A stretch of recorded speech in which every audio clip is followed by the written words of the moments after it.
నమస్తే, welcome to our channel. నేను సిరి.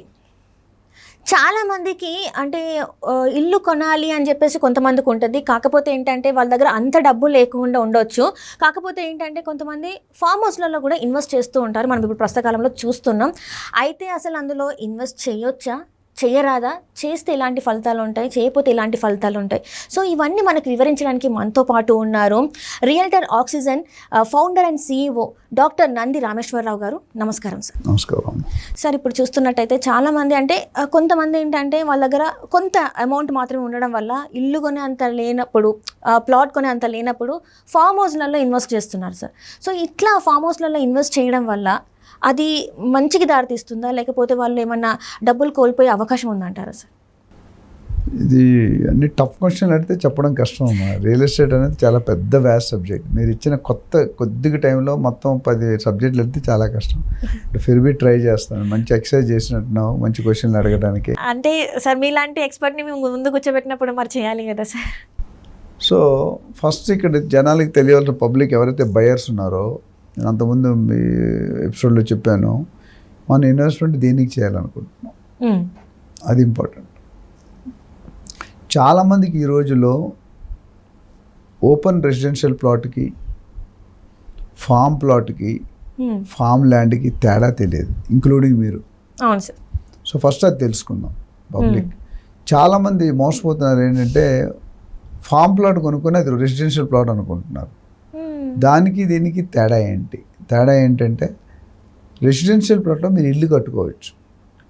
అవును సార్. G+2 పర్మిషన్ బట్టి. ఫామ్ ప్లాట్లో మీరు 10% మాత్రమే కట్టుకోవాలి. అంటే ఫామ్ హౌస్ అంటే అర్థం ఏంటి? మనం జనరల్గా అంతకుముందు ఎంజాయ్ చేయాలనుకుంటే భార్య పిల్లలతో, ఫ్యామిలీతో, అమ్మ నాన్నతో మనం ఒక రిసార్ట్కో, ఒక స్టార్ హోటల్కో, లేదా అవుట్ ఆఫ్ టౌన్ వెళ్ళేవాళ్ళం. అవునా? అవును సార్. ఇక్కడ అది కాకుండా సాఫ్ట్వేర్ 5 days వీక్ అయిపోయింది. 2 రోజులు ఖాళీగా ఉంటారు వాళ్ళు. వాళ్ళకి ఏం చేయాలో తెలియదు.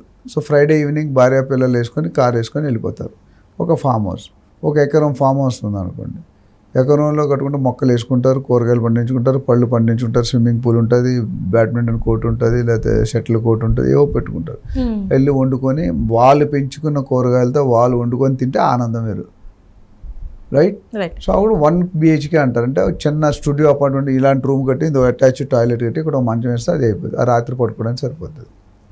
అంటే టోటల్ ఎకరంలో ఒక 1 or 2 rooms 10% మాత్రం కట్టుకోవచ్చు. అర్థమైందా? అది ఫామ్ హౌస్ కాన్సెప్ట్. ఓకే. మరి ఓపెన్ ప్లాట్ అంటే ఓపెన్ ఇల్లు కట్టుకోవడానికి. ఇల్లు అనేది రెగ్యులర్ హౌస్. ఇప్పుడు శ్రీనగర్లో మీరు చూసుకుంటే ఇల్లు ఉన్నాయి. నేను బంజారాహిల్స్ ఉంటాయి, బంజారాహిల్స్లో ఇల్లులు ఉంటాయి. అంటే మొత్తం మేజర్ పోర్షన్లో కట్టుకోవచ్చు. ఇక్కడ మాత్రం 10% ఫామ్ హౌస్ అంటే కన్స్ట్రక్షన్ చేయలేము, పంట మాత్రం మొత్తం భూమికి చేసుకోవచ్చు. ఓకే. అంటే దానికి పర్టికులర్గా ఇంత చిన్న ఇల్లే కట్టుకోవడానికి ఉంటే మొత్తం ప్లేస్లో ఇల్లు కట్టుకోవడానికి ఉండదు. గవర్నమెంట్ రూల్ అది. ఓకే. దాన్ని గుంటాస్లో అమ్మాలి. ఒక గుంటాకి 121 గజాలు. అవును సార్. ఇది form plot. Open plot residential. ఇప్పుడు ఏదో HMD పరిధిలో ఉంటే R1, R2, R3, R4 అంటాం రెసిడెన్షియల్. DCPలు అంటే ఓన్లీ ప్లాట్ ఉంటుంది. రెండిట్లో కూడా మనం పర్మిషన్ అప్లై చేసుకొని కట్టుకోవచ్చు. ఇక్కడ కట్టుకో, దీనికి HMD DTCP ఉండదు. ఇది కాకుండా భిన్నంగా ఫామ్ ల్యాండ్. ఫామ్ ల్యాండ్ అనేది పెద్ద సైజు, ఎకరాల్లో కొనుక్కుంటాం. ప్లాట్ అనేది గజాల్లో ఓపెన్ రెసిడెన్షియల్ ప్లాట్ గజాల్లో కొనుక్కుంటాం. ఫామ్ హౌస్ అనేది గుంటాస్లో కొనుక్కుంటాం. హౌస్ ఎవరు ప్లాట్ ఇస్తే తర్వాత మనం కట్టుకుంటాం ఫామ్ ప్లాట్. ఫామ్ ల్యాండ్ అనేది ఎకరస్లో ఉంటుంది. ఇది తెలుసుకోవాల్సింది. చాలామంది ఏంటంటే ఫామ్ ప్లాట్ని ఓపెన్ ప్లాట్ రేటు కొనేసుకుంటారు. ఎప్పుడు కూడా ఫామ్ ప్లాట్ రేటు తక్కువ ఉంటుంది, సిటీకి దూరంగా ఉంటుంది. అవును సార్. సో ఓపెన్ ప్లాట్కి ఫామ్ ప్లాట్కి తేడా తెలియక తర్వాత నా దగ్గర చాలామంది వస్తారు లబోదిబ్బం అని. బిల్డర్ చెప్పలేదు, మీరు తెలుసుకోలేదు. ఫామ్ ప్లాట్ కొనేసి ఇల్లు కట్టుకుంటే పర్మిషన్ ఇవ్వట్లేదు అంటారు. ఎట్లా ఇస్తారు? ఫామ్ ప్లాట్కి పర్మిషన్ ఇయ్యరు. ఇది తెలుసుకోవాల్సి. సో రెండవ క్వశ్చన్ మీరు ఏమడిగారంటే ఫామ్ ప్లాట్లో ఇన్వెస్ట్ చేయొచ్చా? అవును సార్. నేను ఇదే డైలాగ్ చాలాసార్లు, మీరు ఒక బేకరీకి వెళ్ళి ఏ ఐటమ్ బాగుందంటే ఏమంటాడు? అన్ని ఐటమ్స్ బాగున్నాయి. 2 రోజులు ఉంటుంది, 1 రోజు ఉంటుంది, 3 రోజులు ఉంటాయి. అవునా? అన్ని ఐటమ్స్ బాగుంటాయి. అదేవిధంగా రియల్ ఎస్టేట్లో ఒక మంచి సబ్జెక్ట్ ఏంటంటే ఎందులో పెట్టుకున్నా పట్టింది బంగారం అవుతుంది.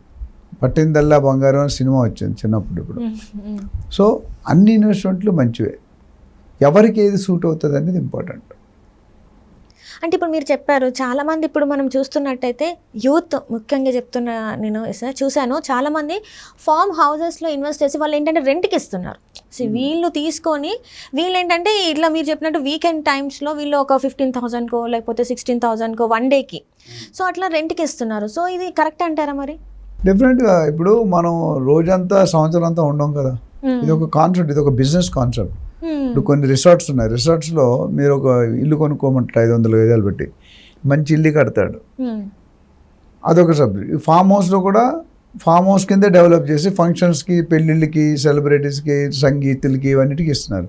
మీరు సంవత్సరం అంతా వాడుకోరు కదా, మీరు సంవత్సరానికి వెళ్తే 20 రోజులు, 10 రోజులు, 30 రోజులు, 40 రోజులు, మిగతా 300 రోజులు 400 ఖాళీ ఉంటుంది కదా, 300 రోజులు. దీన్ని మీకు రెంట్కి తీసుకొని మీకు కొంత ఇన్కమ్ ఇచ్చి సగం ఇన్కమ్ వాళ్ళు తీసుకుంటున్నారు. ఓకే. సో జనరల్గా అయితే ఫామ్ హౌస్ కాన్సెప్ట్లో ఇది ఒక రకమైన సెగ్మెంట్.